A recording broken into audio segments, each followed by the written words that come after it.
je m'appelle Coralie, j'ai 24 ans et je suis en service civique. Je m'appelle Alem, je suis en service civique ici et j'ai 26 ans. Je m'appelle Adrien, j'ai 26 ans et je suis bénévole. Je m'appelle Benoît, j'ai 28 ans et je suis ici en volontariat de solidarité internationale. La première fois que j'ai entendu parler de l'association, c'était sur le site du Ville-France, en recherchant un service civique en Amérique latine. En fait, avec ma compagne Maud, on a cherché énormément d'associations en Amérique du Sud, dans l'optique de venir faire un volontariat. On était à la recherche d'une association pour travailler avec des enfants et plutôt dans l'enseignement pour moi. Je partais faire un tour du monde et j'avais envie justement à travers ce tour du monde de m'installer plusieurs mois dans une association pour vraiment vivre avec les locaux. Ça fait 4 mois et demi à peu près que je suis ici et j'enseigne l'anglais et le français. Bientôt 6 mois déjà que j'enseigne les cours du soir et à l'école maternelle et primaire. J'enseigne l'anglais surtout aux 2 et 3 ans, aux petits, j'enseigne un petit peu aux primaires. Et en cours du soir, j'enseigne le français en débutant et l'anglais en avancé. Je pense que si en France j'avais 30 enfants comme les 10 que j'ai ici, ça serait difficile.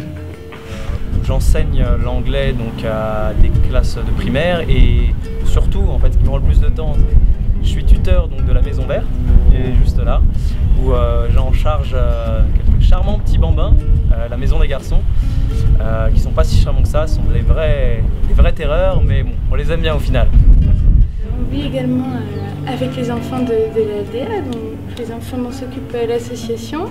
On passe du temps avec eux au moment l'après-midi, au moment de leurs devoirs, donc on les aide à faire leurs devoirs. C'est très différent, il y a plein de choses très différentes, il y a le rythme de vie qui est... Il faut un temps d'adaptation de toute façon parce que voilà, c'est notre culture, c'est un autre pays. C'est un pays qui est en voie de développement, donc ça n'a rien à voir avec ce qu'on peut connaître ce que j'ai pu connaître en France ou en Espagne. C'est un changement radical. Est-ce que je cherchais? Oui et non. C'était une façon un peu de se mettre en danger, de couper avec le quotidien de la France. Après, ça correspond assez à ce qu'on recherchait, donc quelque chose d'assez cadré, avec des horaires de travail, de l'imprévu, de l'action. La vie à Nazca, voilà, qui est beaucoup moins contraignante et il y a beaucoup moins de pression, la pression sociale qu'on peut parfois expérimenter en France. Le temps est passé vite. J'arrive déjà à la fin de mon contrat ici quasiment et c'est vrai que le temps a passé particulièrement vite. Ce que ça m'apporte déjà, c'est l'échange culturel, ça c'est certain. Avec les enfants, il y a des échanges qui sont géniaux, rien qu'une partie de foot avec des rires, des cris.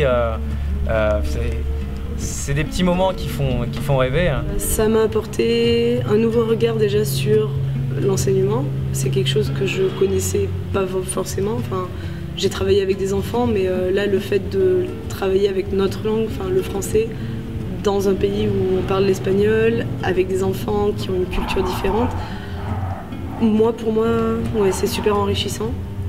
Ça m'a appris la patience aussi, parce que le Pérou, c'est un pays où on apprend la patience.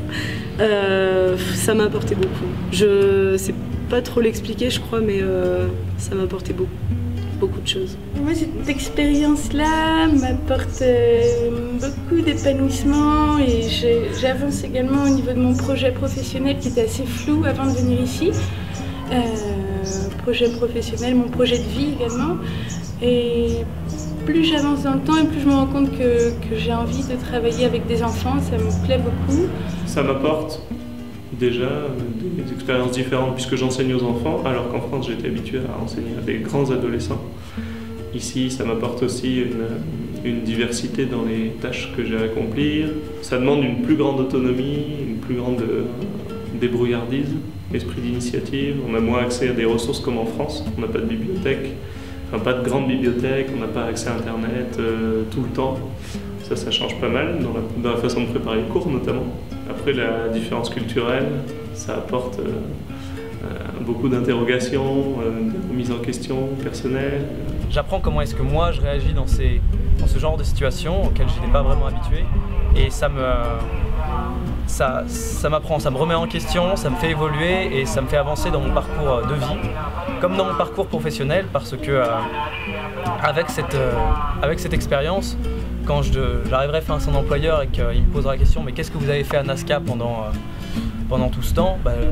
il va tout de suite comprendre en fait par cette expérience quel genre de personne je suis, pourquoi est-ce que je me suis ouvert aux autres, qu'est-ce que je recherchais dans cette expérience et comment je perçois en fait le monde autour de moi et comment j'ai envie de participer et de m'impliquer dans la vie qui m'entoure.